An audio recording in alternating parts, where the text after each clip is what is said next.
Ndugu mtazamaji, karibu kwenye chaneli ya simulizi za kutisha na kusisimua iitwayo The Book of Magic Stories. Kama ndio mara yako ya kwanza kukutana na chaneli hii, tafadhali gusa alama ya kengele ili kusubscribe na uwe wa kwanza kupata notification pale ambapo ninapokuwa nimeweka simulizi mpya. Karibu sana kwenye chaneli hii na mimi ni Ayubu Obedi. Sasa tuanze simulizi yetu. Ndani kabisa ya msitu mnene uliokuwa haujaonekana kwenye ramani nyingi za dunia, kulikuwepo jamii ya ajabu iliyojulikana kama Maboma. Msitu huo uliitwa msitu wa Kiza kwa sababu miti yake mirefu ilifunika mwanga wa jua kiasi kwamba hata mchana ulionekana kama jioni.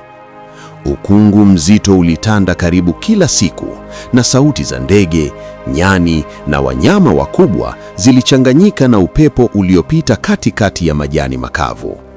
Hakuna mgeni aliyewahi kuingia humo bila kupotea, na wale waliowahi kujaribu hawakurudi tena kusimulia walichokiona. Maboma waliishi maisha ya asili kabisa, mbali na ustaarabu wa miji na kelele za magari. Hawakujua pesa ni nini, wala hawakuwahi kuona barabara ya lami. Kwao msitu ulikuwa kila kitu. Ulikuwa nyumba yao, soko lao, hospitali yao na hekalu lao. Walikula matunda ya porini, asali kutoka kwenye mizinga ya miti mikubwa, mizizi yenye virutubisho na nyama ya wanyama waliowinda kwa mikuki na mishale walioitengeneza kwa mikono yao wenyewe. Uvaji wao ulikuwa rahisi sana. Walitumia ngozi za wanyama kama mavazi yao ya asili pekee, wakiamini mwili wa binadamu haukupaswa kuwa tupu sana kwa sababu uliumbwa na roho wa msitu. Miili yao ilikuwa imara, ngozi zao ziking'aa kwa mafuta ya mimea waliojipaka ili kujikinga na baridi na wadudu. Walipaka pia rangi za udongo nyekundu na mweupe nyusoni wakati wa sherehe au kabla ya kwenda kuwinda, ishara ya ujasiri na umoja. Kiongozi wao aliitwa Mzee Kambale, mwanaume mwenye umri mkubwa, lakini macho yake yalikuwa makali kama ya tai. Alijua kila kona ya msitu, kila mti wenye dawa na kila njia ya wanyama. Aliwafundisha vijana kwamba msitu haukuwa tu mahali pa kuishi, bali ulikuwa roho inayopumua. Ukichukua zaidi ya unachohitaji, aliwaambia mara nyingi, msitu utakunyima kesho. Kijana mmoja aliyeitwa Lengo alikuwa tofauti kidogo na wengine. Alikuwa na hamu ya kujua yaliyo nje ya msitu. Mara nyingi alipanda juu ya miamba mirefu na kutazama mbali, akijiuliza dunia inaishi jipi nje ya miti hiyo. Wazee hawakupenda mawazo hayo. Waliamini nje kulikuwa na hatari na watu waliopoteza heshima ya asili.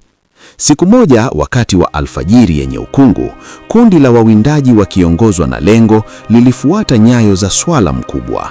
Walitembea kimya kwa saa nyingi hadi walipofika eneo ambalo hata wawindaji wakongwe hawakunijua vizuri. Hapo ndipo waliposikia sauti ya ajabu, kama radi ndogo inayojirudia. Haikuwa ngurumo ya anga wala haikuwa mnyama. Walipokaribia kwa tahadhari, waliona kitu cha chuma kilichokuwa kimekwama kati ya miti iliyovunjika.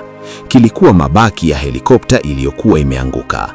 Hilo lilikuwa jambo ambalo Maboma hawajawahi kuliona. Baadhi yao walitaka kukimbia wakidhani ni pepo la chuma, lakini Lengo alisogea mbele. Ndani ya mabaki hayo kulikuwa na mwanamke aliyekuwa bado anapumua kwa shida. Ngozi yake ilikuwa tofauti, mavazi yake yameraruka na damu ilitiririka kwenye paji la uso. Wawindaji walitazamana kwa hofu. Huyu hakuwa wa msituni. Kwa mujibu wa mila zao, kumwacha mtu afe bila msaada ilikuwa laana. Hivyo walimbeba kwa machela ya matawi na kumrudisha kijijini. Wazee walikusanyika na mganga wao Mama Sira akaanza kumtibu kwa kutumia majani yaliyochemshwa na asali. Mwanamke huyo alikaa siku 3 bila kuamuka. Alipozinduka, alishtuka kuwaona watu waliopaka rangi za udongo na waliovaa ngozi. Jina lake lilikuwa Asha, mtafiti wa wanyamapori aliyekuwa anafanya uchunguzi wa angani kabla ya ajali. Hakuelewa lugha yao mwanzoni, lakini polepole alianza kushika maneno machache. Siku nyingine zilipita. Asha alipona.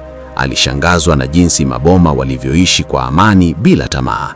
Hakukuwa na ugomvi wa ardhi wala jivu ya mali, kwa sababu hakuna aliyemiliki kitu zaidi ya mwenzake. Watoto walikimbia huru, wakicheza chini ya maporomoko madogo ya maji, na kila jioni kulikuwa na moto mkubwa wa pamoja ambako walipika na kusimulia hadithi za mababu. Lengo ndiye aliyekuwa karibu zaidi na Asha, akimfundisha lugha yao na kumwonyesha njia za msitu. Naye Asha alimweleza kuhusu ulimwengu wa nje, majengo marefu, bahari zisizo na mwisho na taa zinazowaka usiku mchana. Lengo alisikiliza kwa mshangao, akili yake ikifunguka kama ua jipya. Lakini amani yao haikudumu muda mrefu. Siku moja, kelele za mashine zilivunja utulivu wa msitu. Miti ilianza kuanguka mbali na ardhi ikatetemeka. Watu wa nje walikuwa wamegundua eneo hilo, kampuni ya ukataji miti iliyotafuta mbao adibu. Kwa maboma, huo lilikuwa mwanzo wa mwisho wa dunia walioijua. Baraza la wazee lilikutana. Baadhi yao walitaka kuhama zaidi ndani ya msitu, lakini mzee Kambale alisema, ukikimbia kila mara, siku moja hutakuwa na pakwenda. Hapo ndipo Asha aliposema anaweza kuwasiliana na watu wake ili kulinda eneo hilo, lakini ingehitaji kufika nje ya msitu. Safari hiyo ilikuwa hatari. Lengo alijitolea kuongozana naye. Ilikuwa mara yake ya kwanza kuondoka mbali na nyumbani, na moyo wake ulijaa hofu na hamu kwa wakati mmoja. Walitembea kwa siku kadhaa, wakivuka mito na mabonde. Njiani waliona mitego ya wawindaji haramu na wanyama waliouliwa bila sababu. Lengo alihisi hasira. Kwao kuula bila kula ilikuwa simba kubwa. Walipofika kijiji cha mpakani wa msitu, watu walishangaa kumwona Lengo. Ngozi yake iliyopakwa udongo na vazi la ngozi vilimtofautisha sana. Baadhi walicheka, wengine wakaogopa. Hapo ndipo Lengo alipotambua kuwa ulimwengu wa nje haukuwa rahisi sana. Kupitia msaada wa Asha, waliwasiliana na shirika la uhifadhi wa mazingira. Baada ya majadiliano marefu na ushahidi wa uwepo wa kabila hilo, serikali ilitangaza sehemu kubwa ya msitu kuwa hifadhi maalum isiyoruhusu ukataji miti. Waliporudi na habari hizo, shangwe ilitanda kijijini. Ngoma zilipigwa na moto mkubwa uliwashwa usiku mchana. Mzee Kambale alimkumbata Lengo kwa fahari. Alisema, umeona dunia, lakini umechagua kurudi. Hiyo ndiyo hekima ya kweli. Kadiri miaka ilivyopita, maboma walibaki waaminifu kwa mila zao, lakini wakajifunza pia kuwa wakati mwingine kulinda urithi kunahitaji kuelewa yaliyo nje ya msitu. Asha aliendelea kuwatembelea, wakiheshimu mipaka yao na kuhakikisha hakuna anayevunja amani ya msitu. Lengo alikuwa kuwa kiongozi mpya baada ya mzee Kambale kuaga dunia, akizikwa chini ya mti mkubwa aliyoupenda. Chini ya uongozi wa Lengo, maboma waliendelea kuishi kwa usawa na mazingira yao, wakichukua kidogo, wakitoa heshima kubwa.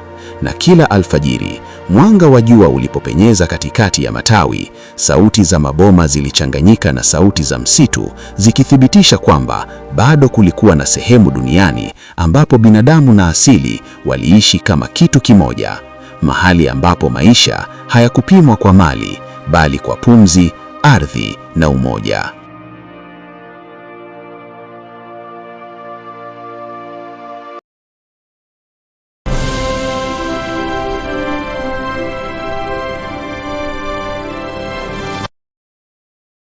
Ndugu mtazamaji, asante kwa kutizama simulizi hii mpaka mwisho, na pia kama umeipenda, niandikie kwenye comment section hapo chini, na pia unaweza kunitumia ujumbe mfupi kupitia namba yangu ya WhatsApp ambayo ni 0766947545, na pia kama una mchango wowote wa kifedha ili kuiboresha The Book of Magic Stories, unaweza kutuma kiasi chochote ulichonacho kupitia namba yangu ya M-Pesa ambayo ni 0766947545.